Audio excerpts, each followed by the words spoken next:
नमस्कार, राज की बात में आपका स्वागत है। सुप्रीम कोर्ट और खासकर सीजेआई सूर्यकांत इन दिनों कॉकरोच के मामलों पर बैलेंस करने की कोशिश करते नजर आ रहे हैं।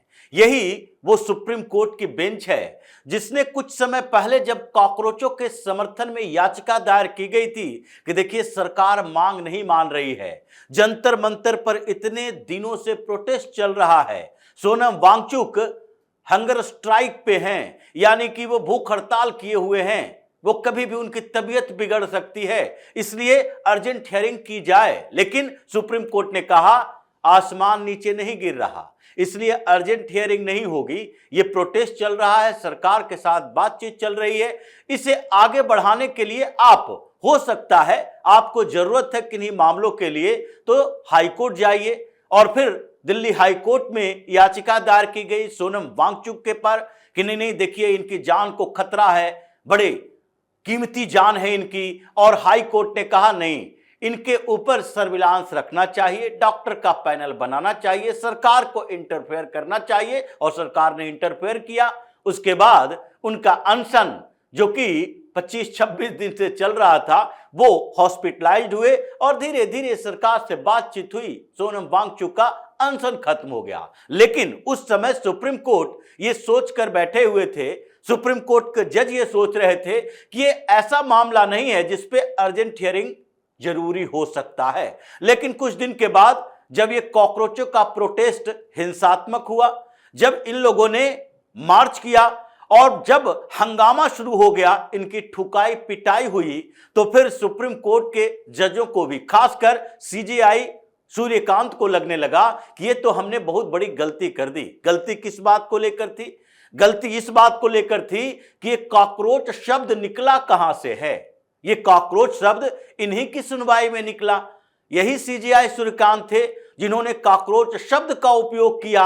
मामला सीनियर एडवोकेट की थी कि नहीं सीनियर एडवोकेट का दर्जा दिया जाए, और उसके लिए एक वकील सीधे हाई कोर्ट से होता हुआ सुप्रीम कोर्ट चले गए कि नहीं हाई कोर्ट मान नहीं रही है, तो इसलिए सुप्रीम कोर्ट निर्देश दे हाई कोर्ट को कि इनको सीनियर एडवोकेट का दर्जा दिया जाए। इसी के ऊपर उन्होंने चिढ़कर कहा था ये फर्जी डिग्री वाले एडवोकेट, क्योंकि एडवोकेट भी कई फर्जी डिग्री वाले हैं। एक तो अरविंद केजरीवाल के मंत्री ही थे, उसमें भी कानून मंत्री, जो फर्जी डिग्री लेकर आए थे एलएलबी की, और फिर बाद में जब पता चला तो उन्हें रिजाइन देना पड़ा। इतने बड़े बड़े ये बड़े वकील कहे जाने वाले, इसमें से कई फर्जी डिग्रीधारी हैं। इसी के ऊपर सीजेआई सूर्यकांत ने कहा था कि हम तो फर्जी डिग्री वाले उन वकीलों के लिए बोले थे कॉकरोच जैसे शब्द, कि कॉकरोचों की तरह ये चले आते हैं, टिड्डों की तरह चले आते हैं फर्जी डिग्री लेकर, और फिर सोचते हैं कि उन्हीं के अनुसार सिस्टम चले।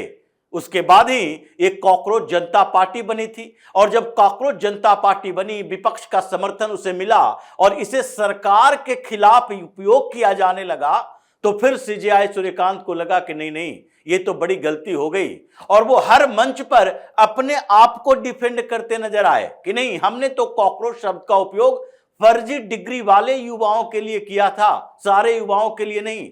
ये उन बेरोजगार युवाओं के लिए किया था जो फर्जी तरीके से डिग्री लेते हैं और उसके बाद रोजगार नहीं मिलने पर रोना रोते हैं। लेकिन इसका इस्तेमाल सरकार के खिलाफ किया गया। इसमें सरकार की क्या गलती थी? क्या सरकार के किसी मंत्री ने युवाओं को कॉकरोच कहा था? सरकार के किसी मंत्री ने आपत्तिजनक बातें युवाओं के लिए की थी?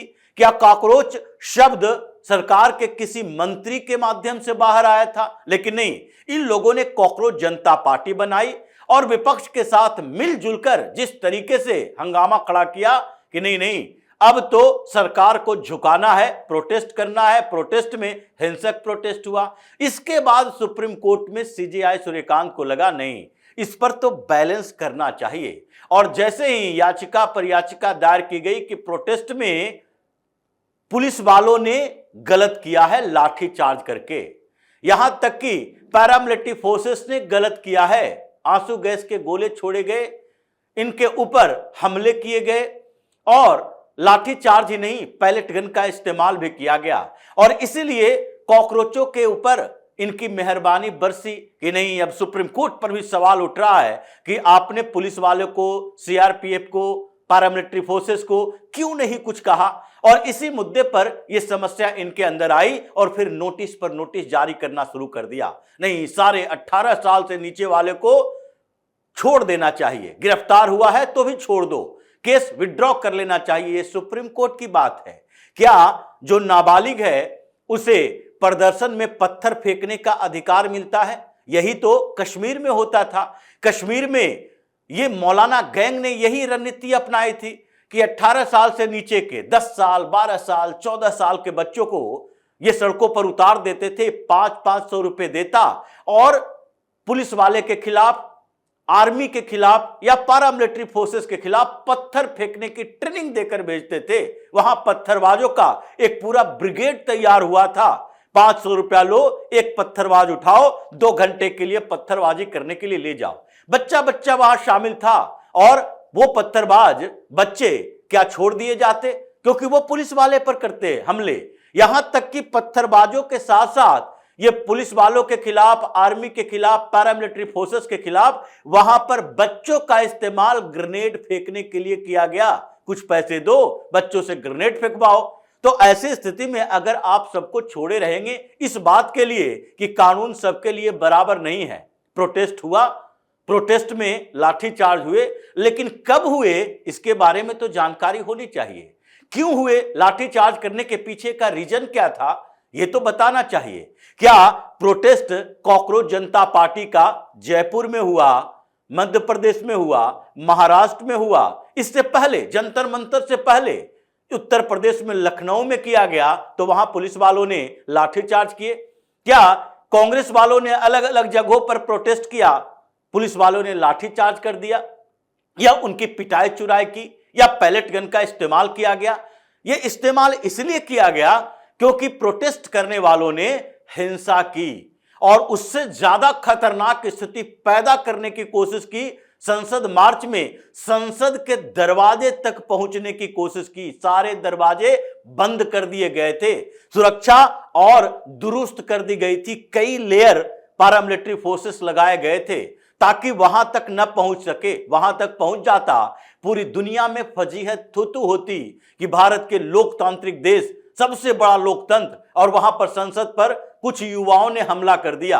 यह छात्र आंदोलन नहीं, छात्रों के लिए आंदोलन था और इसमें शामिल वो लोग जो अभी भी पकड़े जा रहे हैं, जिसके बैकग्राउंड के बारे में जानकारी मिल रही है, वो पढ़े लिखे वाले लोग नहीं, बल्कि वो लोग हैं जो कि किसी भी तरीके से अराजकता का माहौल क्रिएट करने की कोशिश करते हैं। और इसीलिए सुप्रीम कोर्ट को लगा पहले तो कॉकरोचों को खुश करो, तो मुकदमे वापस होने चाहिए, सरकार को लिबरल लुक अपनाने चाहिए। सारे मुकदमे वापस होने की बात तो पहले की गई थी, लेकिन ये सारे फैसले, सरकार को नोटिस, इन सारी बातों के अलावा अब आगे उनको थोड़ा बैलेंस करने की जरूरत पड़ी, क्योंकि इन मामलों में हिंसात्मक प्रोटेस्ट पर जिस तरीके से कॉकरोचों के संरक्षण देने के लिए सीजेआई सामने आए, जबकि इस मामले की हियरिंग में सीजेआई सूर्यकांत को आना ही नहीं चाहिए था, क्योंकि इन्हीं के कारण कॉकरोच जनता पार्टी बनी थी।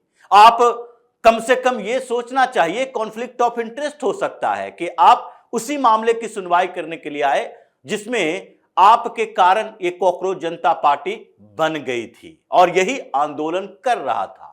तो ऐसी स्थिति में अब आगे भी करना था। पैलेट गन को लेकर याचिका दायर हुई और उस याचिका पर अब सीजेआई सूर्यकांत भी, जयमाला बागची भी, वी मोहना भी, 3 जजों की बेंच बनी और उसमें सुनवाई के दौरान इनको बोलना पड़ा कि हम इस तरह से ह्यूमिलिएट पैरामिलिट्री फोर्सेस को नहीं कर सकते, सेंट्रल फोर्सेस को नहीं कर सकते कि आप आएंगे और हम यह आदेश पारित कर दें कि पैलेट गन पर बैन लगा दिया जाए। तो कौन से गन पर बैन नहीं लगाया जाए? अगर पैलेट गन के इस्तेमाल एक्सेप्शन में किया जा सकता है, कुछ ऐसे सिचुएशन क्रिएट करने पर किया जा सकता है, तो अगर उस पर बैन लगा दिया जाए तो फिर इस्तेमाल क्या होगा? वाटर कैनन से काम चलेगा नहीं, क्योंकि ये उस बैरियर को तोड़कर आगे बढ़ रहे हैं, पत्थर लेकर चल रहे हैं। इनके हाथों में भी कुछ और हथियार हो सकते हैं, लाठी डंडे हो सकते हैं। लाठी डंडे वाले पुलिस का इनके साथ मुठभेड़ होता है, पुलिस वाले भी घायल हो रहे हैं। तो ऐसी स्थिति में अगर पैलेट गन पर पूरी तरह से बैन लगा दिया जाए तो फिर कौन से गन का इस्तेमाल किया जाना चाहिए? रबर गन का इस्तेमाल तो होता ही है, लेकिन उसके बाद क्या सीधे गोली मारी जाने चाहिए? भीड़ को इधर उधर करने के लिए, अगर संसद पर अटैक हो रहा है उसे रोकने के लिए, अगर किसी का मर्डर किया जा रहा है उसे रोकने के लिए कौन से गन का इस्तेमाल किया जाना चाहिए? अगर चारों तरफ से 10,000 प्रोटेस्टर 200-300 पुलिस वाले को या फिर पैरामिलिट्री फोर्सेस को घेर ले तो उस समय क्या किया जाना चाहिए? क्या गोली चला देनी चाहिए, बम चला देनी चाहिए? उसके से तो बेहतर है कि पैलेट गन का इस्तेमाल कर सामने वाले को घायल किया जा सकता है। हां, कुछ ऐसे सेंसिटिव जगह पर लगने पर उसका ज्यादा नुकसान होता है, जैसे आंखों में, लेकिन फिर भी यह किया जा सकता है। इसीलिए याचिका खारिज इन लोगों को जो बार बार हंगामा विपक्ष कर रहा था उसकी अकड़ भी तोड़ी और बता दिया कि नहीं, अभी की स्थिति जो है इसमें अगर प्रदर्शन कर रहा था, प्रदर्शन करने वाला अगर गलत करेगा, 2-2, 3-3 लेयर ये पूरी तरह से बैरिकेडिंग को तोड़कर बाहर जाएगा, ये पीसफुल प्रोटेस्ट नहीं हो सकता। ये प्रोटेस्ट करने वाले की गलती है कि इसने उसको कंट्रोल करने की कोशिश नहीं की। लेकिन खैर, ये सिस्टम है और यहां पर मानवाधिकार के नाम पर लोकतंत्र के साथ खिलवाड़ किया जाता है। पॉलिटिकल पार्टियां जो सरकार में बैठी हो या सरकार के बाहर इंतजार कर रही हो सरकार बनाने की, ये दोनों इस पूरे सिस्टम को तोड़ मरोड़ कर केवल कुर्सी की लड़ाई लड़ते हैं। तो ऐसे स्थितियों में उन्हीं लोगों की जीत होगी जो कि ताकत का इस्तेमाल करेगा, जो लोकतंत्र में बाहुबल का इस्तेमाल करने का मतलब होता है कि फिर वही तानाशाह की तरफ बढ़ना। और इसीलिए सुप्रीम कोर्ट भी इस मामले में ऐसे कंफ्यूज हो गया कि सीजेआई सूर्यकांत भी कभी कॉकरोचों के तरफ, कभी सरकार के तरफ, कभी सेंट्रल फोर्स के तरफ ऐसे ही जाते रहे। लेकिन आखिरकार सुप्रीम कोर्ट के अंदर पैलेट गन को लेकर अमित शाह और दूसरी तरफ सेंट्रल फोर्सेस की जीत हुई है। और विपक्ष जो ये हंगामा खड़ा करके रखे हुए है, संसद के अंदर, संसद के बाहर, चारों तरफ शोर मचा रहा है कि पुलिस ने बर्बरता किया। ये बर्बरता पूर्ण कार्रवाई नहीं थी, ये बर्बरता नहीं थी, बल्कि ये इंसाफ था कि तुम अगर संसद पर हमला करने की कोशिश करोगे तो तुम्हारे साथ इतना हुआ है, इससे ज्यादा भी हो सकता है। और इसकी संभावना होनी चाहिए कि अगर इस पर कंट्रोल नहीं किया गया तो कल होके प्रोटेस्ट करने वाले ग्रुप की कमी नहीं है। ये किसान आंदोलन हुआ, गाजीपुर बॉर्डर को सील कर दिया गया और उसके बाद यही किसान जब 15 अगस्त के दिन लाल किले तक पहुंच गया था तो उस समय समस्याएं कैसी गंभीर हो गई थी, इसे देखना चाहिए। अगर कंट्रोल करने के लिए पुलिस वाले को गोली चलानी पड़े तो क्या गोली नहीं चलाई जानी चाहिए? क्योंकि आप पीसफुल प्रोटेस्ट का अधिकार रखते हो, लेकिन पीसफुल प्रोटेस्ट में अगर आतंकवादी घुस जाए, उसमें नक्सलवादी घुस जाए, उसमें अराजक तत्व घुस जाए, उसमें गुंडे मवाली घुस जाए और वो हिंसा पैदा करने लगे तो पुलिस वाले को जान बचाने और देश बचाने दोनों की जिम्मेदारी होती है। इसलिए उसके पास भी अथॉरिटी होनी ही चाहिए कि आप सिचुएशन के अनुसार निर्णय ले सके। यही सुप्रीम कोर्ट में इस बार कम से कम बैलेंस करने के लिए ही सही सीजेआई सूर्यकांत ने विपक्ष के एजेंडे अकड़ दोनों तोड़ दिया और दूसरी तरफ शाह और सेंट्रल फोर्स की एक बड़ी जीत दिलाई, जिसके कारण ये कॉकरोच से लेकर विपक्ष तक सब यही सोचने पर मजबूर हैं कि आगे अगर फिर से ऐसा प्रोटेस्ट किए तो सुप्रीम कोर्ट भी सुरक्षा नहीं दे पाएगी।